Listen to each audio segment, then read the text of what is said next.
En este video voy a hablar sobre el triángulo de potencias eléctricas y sus derivados. Aunque para ello, primero tenemos que diferenciar aquellas potencias que nos podemos encontrar dentro de un circuito. En primer lugar, para la corriente continua vamos a estar hablando simplemente del concepto de potencia eléctrica, cuya unidad de medida es en watts y su fórmula es conocida como potencia igual al voltaje por la intensidad, o sus derivados. Por otro lado, cuando hablamos de corriente alterna, podemos encontrarnos con diferentes potencias asociadas a un circuito determinado. Esto debido a la variación de frecuencia que nos podemos encontrar en la corriente alterna y los efectos que esto puede causar sobre ciertos dispositivos o componentes, como las bobinas y capacitores.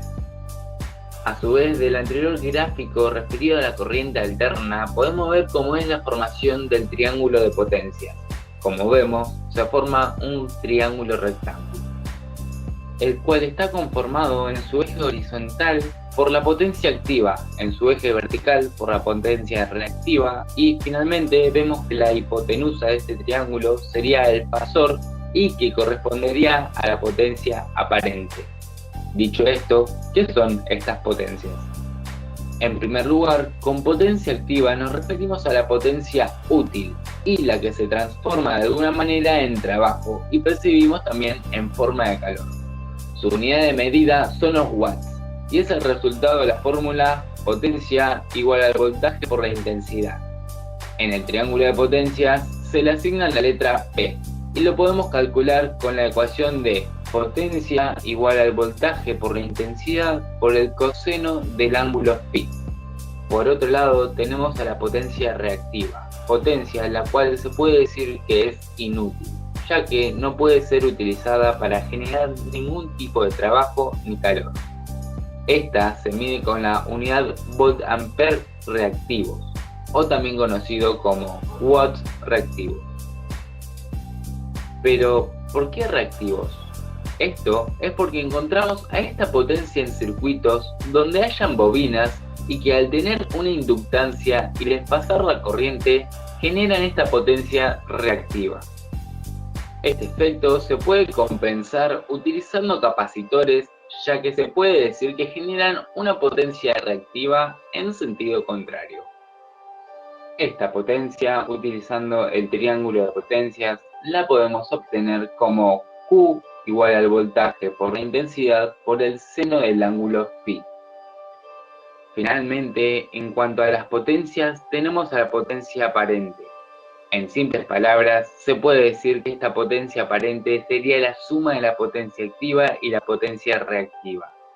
La misma se mide en volt-ampere y su fórmula a través del triángulo de potencias se puede deducir con Pitágoras, debido a que corresponde a la hipotenusa. De esta forma, vemos que la potencia aparente S es igual a la raíz cuadrada de la potencia activa al cuadrado más la potencia reactiva al cuadrado. Vemos también dentro del triángulo de potencias al ángulo phi, el cual nos indica si las señales de voltaje y corriente se encuentran en fase. De esta forma, dependiendo el tipo de carga, el factor de potencia puede ser adelantado, retrasado o igual a 1. Mencionamos el factor de potencia, siendo el valor ideal de este factor de potencia igual a 1, indicando esto que toda la energía consumida por los aparatos ha sido transformada en trabajo. Es decir que la potencia activa, P, es prácticamente igual a la potencia aparente, S.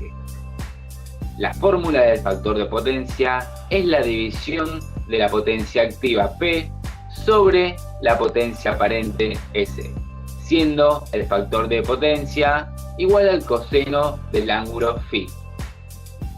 Por el contrario, un factor de potencia menor a 1 significa un mayor consumo de energía necesaria para producir un trabajo útil, es decir, que existe más potencia reactiva.